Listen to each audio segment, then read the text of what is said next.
Welcome to the Uncanny Academy of X-Men. I am Jared. So today we are going to talk about at least who I think are the best X-Men writers.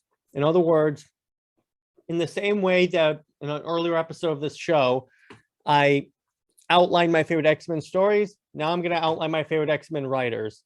If I'm wrong, if you guys have your own favorite X-Men writer, drop in the comments. I'll be sure to check it out. All right, so this is in no particular order. I'm just mentioning, I'm going to mention like a couple of my favorites and then tell you why I like them. Number one, the first one is Chris Claremont. I have an example, Days of Future Past. The reason why I like Claremont is that he was the first to establish the status quo with the X-Men. That's basically like a drama series, and you have these heroes going through their daily lives and learning and basically encountering many of the different like life issues that you and I go through every day. So he really humanized the X-Men. Also, he has written pretty much every single really well-known X-Men story, like Days of Future Past. For some reason I can't mention the other ones. Oh yeah, Dark Phoenix Saga. Just a litany of amazing storylines were written by Chris Claremont. In fact, his comic with Jim Lee, in fact, I'm going to pull it up right now. His comic with Jim Lee, X-Men #1, this is the Magneto cover. I have all of them. Is still listed as the most selling comic book of all time. 8 million copies, I believe. So that's Chris Claremont. Next, you know how much it pains me to say this, but Michael Bendis. Here's what I gotta say this. House of M. This storyline revealed like the extent to the Scarlet Witch's power and that she rewrote reality to have her perfect life back, but also be able to depower every single mutant. Oh my gosh, this was so cool. Even though he basically wrote in Layla Miller as kind of a MacGuffin so he could like undo, because he had to have some way to get the heroes to start remembering. So all of a sudden he just throws in Layla Miller as his character that her special power is she makes you remember. That's it. So I'm like, oh, okay, that's interesting, I guess. But I definitely like how like there's like so many great moments in this series, like when Magneto's having like this party. It's the House of Magnus, House of M. The X-Men and the Avengers and basically the superheroes that have been made aware of what happened crash a Sentinel into him. He tears it apart, and then they just spread out and just starts this massive brouhaha in the middle of Magneto's fortress. It's so cool. Really, really cool. Also, you get to see like the deepest, darkest desires of like all of the superheroes. Like, say for instance, you got Spider-Man. He's married to Mary Jane Watson. He has actually not Mary Jane Watson, Gwen Stacy. He has a kid, and that kid, and he's and his Uncle Ben is still alive. Emma Frost and Scott Summers are married. Wonder Man is like a top movie star. Ms. Marvel is like the most respected superhero around. By Ms. Marvel, I mean Carol Danvers. Kitty Pryde is a teacher. Let's see. Trying to see who else. Luke Cage is a crime boss, apparently. Captain America is like an old guy who never got the serum and just served in World War II and moved on. Colossus is just a farmer in Russia.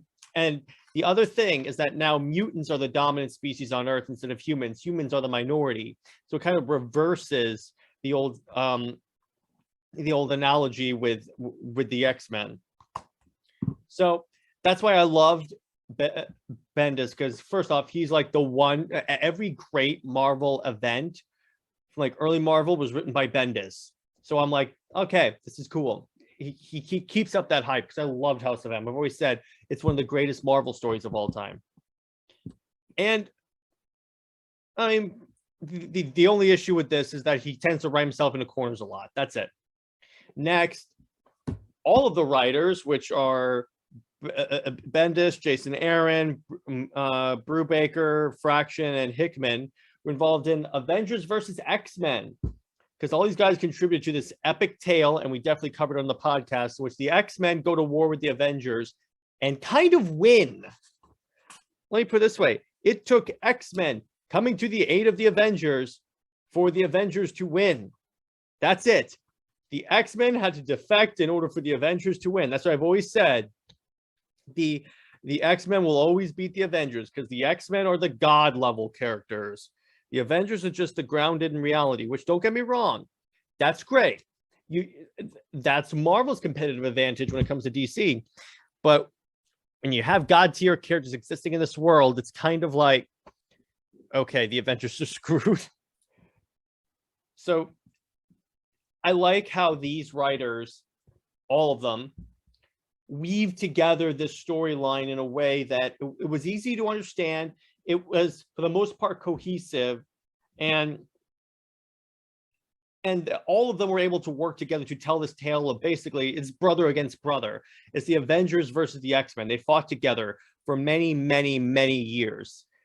And I always enjoy those storylines of like best friends who are teammates fighting against fighting each other. It's one of the reasons why I love the Civil War so much, both the comic and the movie. So great storyline. Now, my all-time favorite X-Men storyline, and probably writer, Jonathan Hickman, particularly with House of X, Powers of 10. What I like about Hickman, now, Hickman's an acquired taste. Here's the thing about him. He plays the long game. Now, what do I mean by that? So he'll tell like some random storyline, like about some random character he'll introduce, and just you'll think reading it, what the hell is this character doing? Why do I care about this character? And then later on the storyline, it'll all of a sudden click like, oh, that's why that character's important. And he does that so many times in his X-Men run, and especially on his epic storyline, House of X, Powers of 10, where he completely changes the X-Men to the point where he makes it so Moira McTaggart is like this mutant who when she dies, she resets her life, and she basically respawns, and she keeps going through life and like changing certain parts of the X-Men. Like, I think the storyline that the X-Men stories that we read, that we have been reading since the X-Men were created, were like in her third life, I think. I'm trying to find the actual like outline, because they have like a thing here. Hang on. They have a little page here that basically shows like the different X-Men facing like Sentinels and all that. I'm trying to find that one particular page. It is right here. Yes. So it is, I would believe that is, excuse me for one sec, fourth life. It's her fourth life. Her fourth life is when you see like the original X-Men. You see the giant size X-Men, Avengers versus X-Men. Really cool. I really like this. Hickman's good at telling these massive, sprawling epics. I would call him basically the Zack Snyder of comics, and that he's known for writing these big, massive tales that you need the full story in order to fully appreciate, which is probably why people have started to appreciate Batman versus Superman and Man of Steel more, because when Justice League came out, and I mean the good Justice League, once again, it basically showed them, this is where I was more or less going. And everyone's like, oh, you know what? I like that now. I like that. So there you go. That's why I love Hickman. He's known for like, whenever he puts a retcon in, here's the thing about putting in retcons. The danger is you could put in a really bad one that actually messes up continuity, which would be a good example would be like retconning it so Gwen Stacy slept with Norman Osborn. Exactly. But when Hickman does it, it's intentional. It doesn't, yes, it changes continuity a little bit, but it changes it for the better. It changes it in ways like, that is so cool this whole time. It's like, that's the beauty of Jonathan Hickman when he writes. It's the same thing as Avengers run. It's especially true in House of X, Powers of 10 specifically. I know he's off X-Men because they basically sabotaged him, much like Warner Brothers sabotages Zack Snyder. I guess that's also why I like him. But he's really one of the most terrific X-Men writers, comic book writers, as a matter of fact.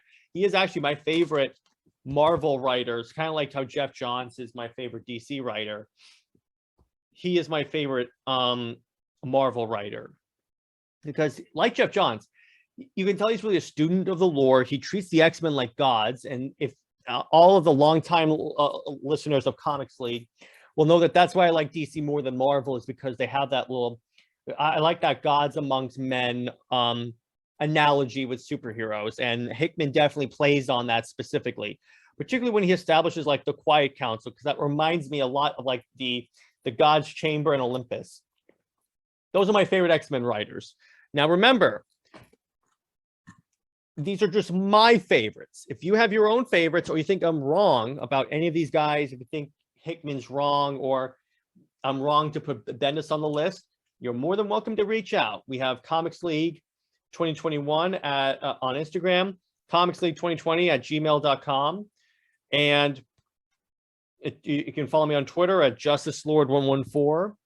And you can also drop in the comments if you guys think that I'm wrong on why these are my top, like, 15. I say 15 because of Avengers versus X-Men. It's tell me if I'm wrong for thinking these writers have the best X-Men writing. Also, actually, I didn't mention Matt Fraction.